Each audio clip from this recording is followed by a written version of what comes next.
Maraming tao ang naguguluhan sa dalawang ito, low carb at caloric deficit. Pareho silang ginagamit sa pagpapayat, pero magkaiba ang principles at proseso sa loob ng katawan. Sabi ng iba, calories are all that matter. Ang sabi naman ng iba, it's all about insulin and carbs. Pero ano nga ba talaga ang totoo? Ano ang sinasabi ng science?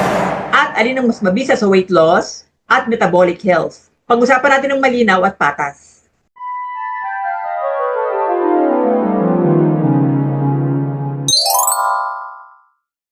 Ang caloric deficit ay isang simpleng konsepto ng enerhiya. Kung mas kakaunti ang kinain mong calories kaysa sinusunog ng katawan mo, kukuha ito ng energy sa nakaimbak ng taba. Kaya ka papayat.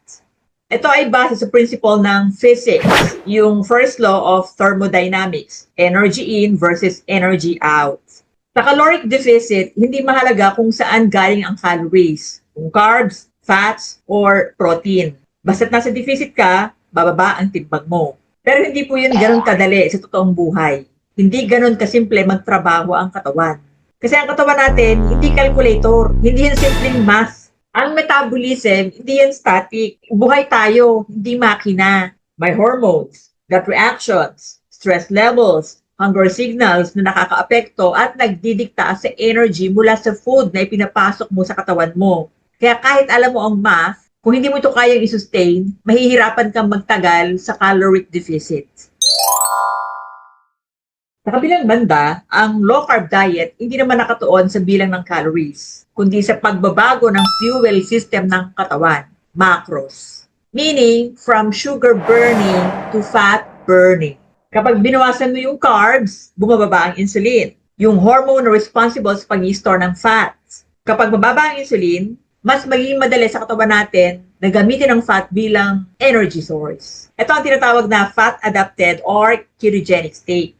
Maraming nakakaramdam ng mas stable na energy, mas kaunting cravings, at mas matagal na pagkabusog. Sa madaling salita, ang low carb, hindi lang yan tungkol sa pagbaba ng timbang, kundi sa pag-aayos ng paraan ng katawan, yung sistema nito sa paggamit ng enerhiya. Ayon sa mga meta-analysis at randomized controlled trials, ang parehong low-carb at calorie-restricted diets, pareho naman yung nakakapayat. Kaya lang, ito yung tanong, anong physical state mo? Healthy o unhealthy metabolism? Number 2, anong fitness goal mo? Weight loss or wellness? Number 3, anong state ng physical activity mo? Slow, moderate, or active? And last but not the least, alin ang kaya mong panindigan ng matagal? Ang low-carb diet ay scientifically proven to reverse insulin resistance, PCOS, fatty liver, at type 2 diabetes at marami pang metabolic health issues. Dahil sa pagbaba ng insulin, bumababa rin ang blood sugar at inflammation. Kaya, bumubuti ang pakiramdam ng nag-low carb. Pero kung generally healthy ka, may maintain mo na lang and may fitness goal ka na gusto mong i-achieve pa, pwede ka naman mag-caloric deficit. Pero ang cornerstone ay full nutrient-dense foods at hindi junk foods gaya ng ginagawa ng iba. Ang pagkakaalam kasi ng iba, como caloric deficit, kahit ano daw pwedeng kainin. Gaya ng napapanood ng marami sa social media na basta mag-compute at pasok sa daily calorie requirement, okay na. So ngayon, ang tanong, alin ang mas maganda at ano ang mga downside ng bawat isa? Kung ikaw ay metabolically ill, may symptoms ng insulin resistance, please watch this video para maunawaan ninyo kung meron kayong symptoms ng insulin resistance, then go low carb. Mas stable ang blood sugar sa diet na to. Mas madali kang mabubusog because it fixes nga your metabolism, kaya ang weight loss ay bonus na lang. Kung gagawin mo ang low carb ng tama ang approach, panalo ka dito. Again, please watch this video para mas maintindihan ninyo yung tunay na principle ng low carb. Ano naman ang downside nito? Since ito ay macrocentric, ang focus ay fats, proteins, challenge ang pagbabawas ng carbs dahil sa abundance nito sa modern day diet na puro asukal. Limited ang food choices kapag naka-low carb at mas mahal ng konti dahil mas mahal ang protein at healthy fats kesa cheap carbs. The faker the food, the cheaper it is. Yan po ang sad truth. Kaya lang marami ang nabitaw dito dahil bukod sa mababaw ang dahilan sa pagsisimula, ay hilaw din sa kaalaman. Kung ikaw naman ay metabolically flexible, may fitness goal na gusto pang ma-achieve, naunawaan mo na ang metabolism mo, at kung paanong ang bawat pagkain ay nakakaapekto sa katawan mo in a positive or negative way, eh di pwede ka magpunta sa caloric deficit na. Pero, ang cornerstone, whole food pa din, hindi junk food. Kung wala ka dun sa nabanggit kong dalawang kondisyon, chances are you will fail dahil hindi sustainable ang caloric deficit at weight loss lang ang kayang ibigay nito, hindi wellness. Yan po ang katotohanan. Akala kasi ng iba, kung mo pumayat, healthy na. Hindi po. Hanggat hindi mo i-fix ang problem mo down to the cellular level, kasama na dun yung hormones mo, hindi mo ma-address ang root cause ng iyong problema. Hindi magiging mabuti ang pakiramdam mo. Payat ka lang. Ang tanong ay, healthy ka ba?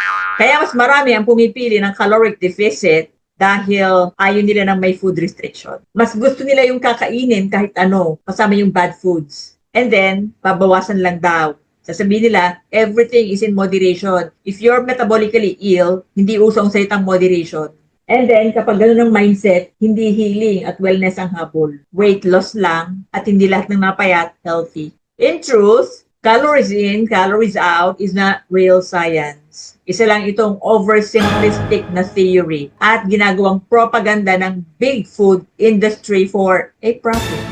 Magiging effective lang ito sa ilang kondisyon kung ang mag-a-apply nito ay marunong at naunawaan ang biology.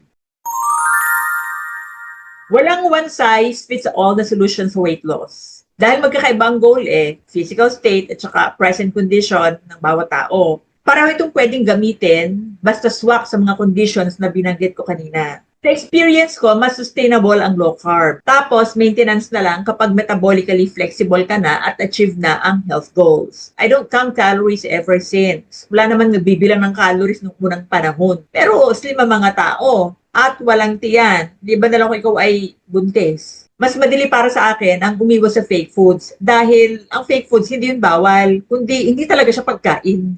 Ang maintenance eating practice ko na lamang ay focus sa whole foods dahil yun naman talaga ang intended ni God sa ating katawan. Ang diet methods ko ay hindi tungkol sa ideology, kundi biology. Na ang pundasyon ay real evidence-based nutritional science at hindi sabi-sabi lang or propaganda ng food industry. Tandaan po, ang tunay na goal ay hindi lang magbawas ng timbang, kundi mapabuti ang kalusugan at metabolismo sa paraang totoo, balansyado, at may respeto sa katawan na biyaya ng Diyos. Kung gusto niyo matutunan ng tunay ang concept ng low carb, panoorin niyo po itong video na to. Kayo po, anong mas prefer niyong practice? Low carb or caloric deficit? Anong na-experience niyo nung ginagawa niyo to? Please leave your comments down below and I would love to hear from you. Kung nakapagbigay ng valuable information ang video na to, please hit the like button and subscribe to my channel para mas ma-inspire ako na gumawa ng mga videos na makakatulong sa kabutihan at kagalingan ng ating katawan. Pakiclick din po ng all button dahil minsan po nakakalimutan yung all. So, mamimiss niyo po yung aking weekly videos na ina-upload. And thank you for watching. See you on my next videos. Bye!